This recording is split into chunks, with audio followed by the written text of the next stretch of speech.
Daniel, le chapitre 6. Voici l'histoire d'un doyen appelé Daniel. Il habitait à Babylone, mais c'était pas un Babylonien. Il s'est retrouvé là-bas parce qu'à un moment donné, les enfants de Dieu ont été amenés en captivité à Babylone. Plus tard, le roi Darius a décidé d'établir 120 satrapes sur son royaume. Les satrapes, c'était ceux-là qui étaient placés à la tête des provinces. C'est-à-dire que ceux qui dirigeaient les provinces, selon les Mèdes, à l'époque, étaient appelés les satrapes. Après avoir choisi ces 120 satrapes, la Bible dit qu'il a décidé de choisir 3 personnes pour les établir sur ces 120 personnes là. C'est-à-dire que ces 120 boss doivent venir rendre compte à ces 3 personnes. Et parmi ces 3 personnes, notre doyen bien-aimé Daniel faisait partie.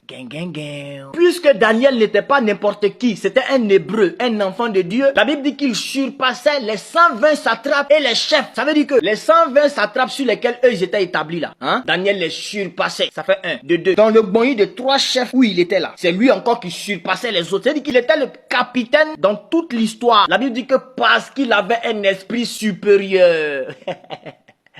Supériorité et ça va danger. Comme l'ennemi de l'homme n'est jamais loin, les satrapes et puis les chefs se sont mis ensemble pour comploter contre Daniel. Ils se sont dit, bon, attends les gars, vous-même vous voyez la situation. Ce petit là, on sait pas d'où il est quitté, on s'en fout. Mais il nous gouverne. Il nous gouverne. On ne doit pas rester les bras croisés. On peut pas faire ça. Il faut qu'on trouve une occasion pour pouvoir l'accuser. Ils vont les chasser. Il va quitter ici. Parce qu'il m'énerve.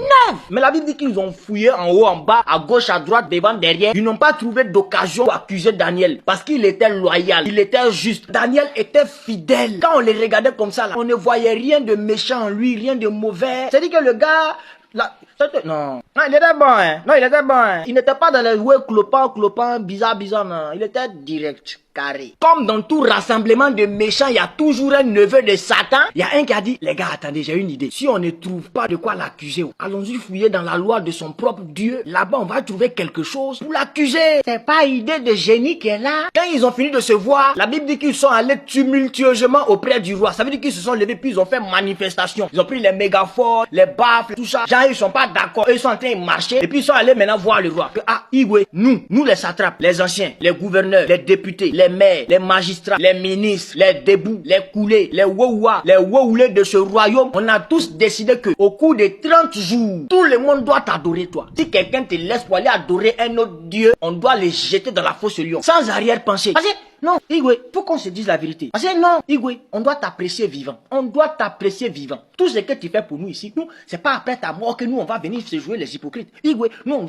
on doit te célébrer. Voilà pourquoi nous, on dit, nous, on a décidé de t'établir Dieu sur nous au cours de 30 jours. C'est-à-dire, au cours de 30 jours là, il n'y a pas de Dieu sur la terre, c'est toi seul. Si quelqu'un fait rien, si on le fait nyap comme ça, dans la fosse au lion. Donc nous, on est venu te voir pour que toi, tu puisses valider. Igwe, dès que tu valides net, ces messieurs-là, ils ont très bien réfléchi. Ils savent que nul n'est au-dessus de la loi. Donc, ils sont partis et puis ils ont mis la pression sur le roi. Faut signer, faut valider vite, Et puis, la Bible dit qu'ils ont dit au roi que le roi, faut valider vite selon la loi des Mèdes et des Perses qui est immuable. Ça veut dire que dès que le roi valide, c'est fini. Même le roi peut plus venir dire quoi que ce soit encore. Akiana. Comme la pression montait, comme Gary, le roi, sous la pression, valida. La Bible dit que le roi a écrit le décret, et puis la défense. Ça veut dire quoi? Le roi a écrit que au cours de 30 jours, n'adorez plus qu'un autre Dieu, à part moi. Sinon, la personne qui va adorer un autre Dieu sera jetée dans la fosse au lion. Le roi a écrit le décret, la défense comme ça. Puis ils sont allés partager ça maintenant dans Babylone là. La Bible dit quand Daniel a vu le décret, il s'est retiré, il s'est levé, il est allé dans sa chambre. Il est monté dans la chambre supérieure. Il a ouvert les fenêtres dans la direction de Jérusalem.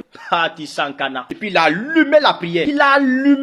Il a intensifié même sa prière. Et la Bible dit qu'il priait 3 fois par jour, comme auparavant. Ça veut dire que le décret et la défense du roi là, ça n'a même pas influencé Daniel. C'est comme si on verse l'eau sur toi et puis ça coule comme ça pour descendre quoi. 3 fois par jour, il prie. Au calama. Daniel était très spirituel. Voilà pourquoi Daniel a détecté le piège que les satrapes et puis les anciens ont placé devant lui. Je vous explique le piège. Ils se sont levés pour aller dire au roi que au cours de 30 jours, on est d'accord dans ce royaume que si quelqu'un adore un autre Dieu, à part toi, que la personne soit jetée dans la fosse au lion. Pourquoi ils ont eu l'idée d'aller fouiller dans la loi de Dieu pour accuser Daniel? Parce qu'ils savent que Daniel est obéissant. Daniel obéit à la parole de Dieu. Et la parole de Dieu dit, tu n'auras point d'autre Dieu devant ma face. C'est l'Éternel qui a dit. Donc si Daniel accepte d'adorer le roi Darius, il est en train train de désobéir à Dieu. Parce que Dieu a dit, vous n'aurez point d'autre Dieu devant ma face. Et la Bible dit encore, soyez soumis aux autorités qui sont établies sur vous. Si Daniel refuse encore d'adorer Darius, c'est comme si Daniel est en train de désobéir à la parole de Dieu qui dit, soyez soumis aux autorités qui sont établies sur vous. Parce que le décret a été fait par le roi Darius. Donc si Daniel refuse, c'est comme si Daniel est en train de désobéir à Darius. Voilà pourquoi Daniel, quand il a fini de lire les décrets et la défense, il s'est assis, il a réfléchi, et puis il s'est levé, il a pris ses clics et ses claques pour aller ouvrir la fenêtre en direction de Jérusalem pour prier. C'était un message pour dire au monde entier que si prier Dieu, pendant que le roi Darius dit de le prier, est désobéir à Dieu, moi je préfère désobéir à Dieu en étant dans sa présence. Mais à la vie, à la mort, il ne peut pas adorer quelqu'un d'autre. Jamais.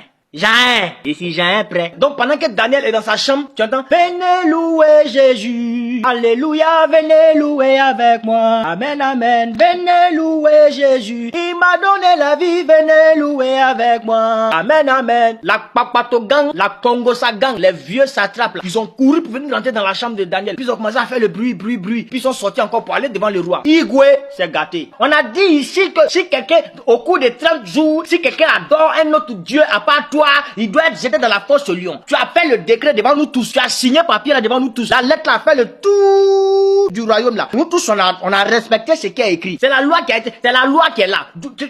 Nul n'est au-dessus de la, nul n'est au-dessus de la loi. Tu as dit, c'est écrit ici. Nous tous, on a accepté. Le roi dit, calmez-vous. Calmez-vous. Il y a quoi? Il dit non, on peut pas se calmer, on peut pas se calmer. Parce que voici le gars là, Daniel, le captif de Juda là. Il se permet d'adorer notre Dieu. Nous, on est là en bas et puis nous, on entend Alpha, Oméga, à part toi, il n'y a point d'autre Dieu. Quand on a entendu ça, nous on a réfléchi. Toi dans ton nom, il n'y a pas Alpha, il n'y a pas Oméga. Donc ça veut dire qu'il est en train d'adorer notre Dieu. Effectivement, nous on est allé sur les lieux pour aller voir, pour aller inspecter, pour aller checker. Ce qu'on a vu, c'est pas bon. Le gars là, il adore un autre Dieu. Donc, ce que la loi a dit, c'est la loi. Nul n'est au-dessus de la loi. Donc, on doit appliquer. On doit appliquer. Et la Bible dit que le cœur du roi fut affligé. Le roi était découragé parce que le roi vient de se rendre compte qu'il a commis une erreur irréparable. Si lui il savait, parce que le roi Darius aimait Daniel, il aimait Daniel. Si vous lisez tous les livres de Daniel, vous allez comprendre. Il aimait Daniel. Mais là, il vient de se rendre compte que la personne que lui il aime là, lui il vient de le mettre dans un problème sans savoir. Il était découragé. La Bible dit que du matin jusqu'au soir, le roi a tout fait pour pouvoir sauver Daniel. Mais il n'a pas pu. C'est déjà gâté. C'est ginzin. Ils ont mis la pression sur le roi. Pression. Mais le roi ne pouvait rien faire. Parce que la loi, c'est la loi. Ce qui est écrit est écrit. Ce qui est scellé est scellé. Le roi a ordonné qu'on amène Daniel. Ses mains étaient liées comme un voleur. Ils sont venus le placer comme ça. Tout ce que le roi a pu dire. Daniel, que le Dieu que tu sers avec persévérance te délivre. C'est tout ce que le roi a pu dire. Puis il a laissé Daniel dans leurs mains, il est parti. Pour qu'il n'y ait plus d'espoir même pour Daniel, ils ont pris l'anneau du roi, l'anneau des grands. C'était comme tampon à l'époque. Et puis ils ont fait les tampons sur les papiers. Tout. Et puis ils ont ouvert la fosse maintenant. Les lions sont dans la fosse là, tu entends. Quand ils ont traduit les des lions là, ça veut dire on a faim. Depuis le matin, on n'a pas encore mangé. On a faim. Il dit, espoir bana. Fais où? C'était la nuit, c'est la nuit que l'opération allait se faire. C'est la nuit qu'ils allaient jeter Daniel dans la fosse. La Bible dit que quand le roi est rentré dans sa maison, il n'a pas pu dormir. Il n'a pas pu manger toute la nuit. À cette époque, les rois, quand il fait nuit, on envoie les concubines. C'est-à-dire qu'on envoie les femmes célibataires qui sont pas mariées, qui sont jolies, fraîches là. On les envoie auprès du roi pour les blaguer, il va dormir. Le jour là, le roi dit, il veut pas voir quelqu'un à côté de lui. Et lui-même, il n'a pas le projet de dormir aujourd'hui, n'en parlons pas de quoi que, faut pas que quelqu'un va venir le mener. Il est resté seul, sans concubine, sans manger, sans dormir. Imagine un peu la table du roi, Maï qui est dessus, il n'a pas mangé, quel gâchis. Il s'est levé matin, bonheur, avant le cocorico du coq. C'est-à-dire que le coq même qui doit faire cocorico pour réveiller les gens là. Le roi s'est réveillé avant lui, pendant que le coq même en train de ronfler. Puis il est parti devant la fosse. Il est arrivé devant la fosse. La Bible dit, avec une voix qui fait pitié, il a dit, Daniel. Daniel répondait pas. Il dit, Daniel, le serviteur du Dieu vivant. Daniel. Est-ce que le Dieu que tu sers avec foi et puis persévérance t'a délivré? Daniel. Pendant que le roi est en train de pleurer, j'entends, oh Igwe, vis éternellement. Mon Dieu a envoyé son ange qui a fermé la gueule des lions.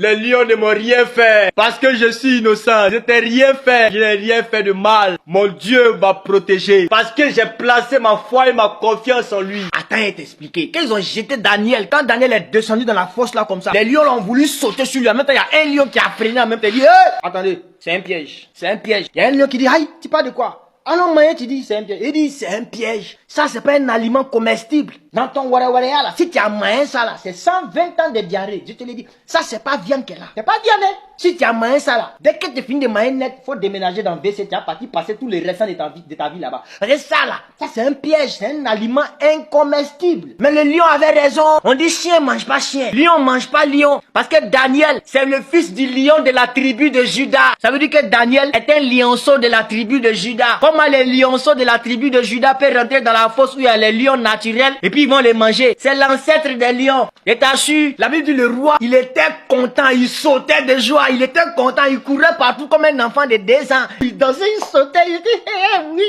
il sautait partout et puis il dit, faites sortir Daniel, faites sortir Daniel, faites sortir Daniel. Quand ils ont ouvert la fosse là comme ça, les lions là sont assis comme ça. Et puis Daniel est en train de donner les coups. Le lionceau de la tribu de Juda est en train de donner des coups aux lions de la fosse. La Bible dit Daniel est sorti, même une égratignure comme ça, il n'y avait pas ça sur lui. Et puisque les lions ont gêné hier nuit, le roi a posé la question. Où sont ceux qui ont accusé Daniel là? On dit les voici, ils sont assis là. Les vieux papatos comme ça là. Et attrapez-les, leurs femmes, leurs enfants, leurs neveux, leurs nièces, leurs cousins, tous ceux qui habitent dans leur cou. Jetez-les moi dans la fosse là-bas, les lions vont manger, il faut pas, ils ont faim là. Faites vite. La Bible dit, on les a attrapés, eux, leurs femmes, leurs enfants, tous les membres de leur famille, puis on les a jetés dans la fosse. Il dit, ils sont même pas arrivés dedans. T'entends, il y a moyen qui arrive.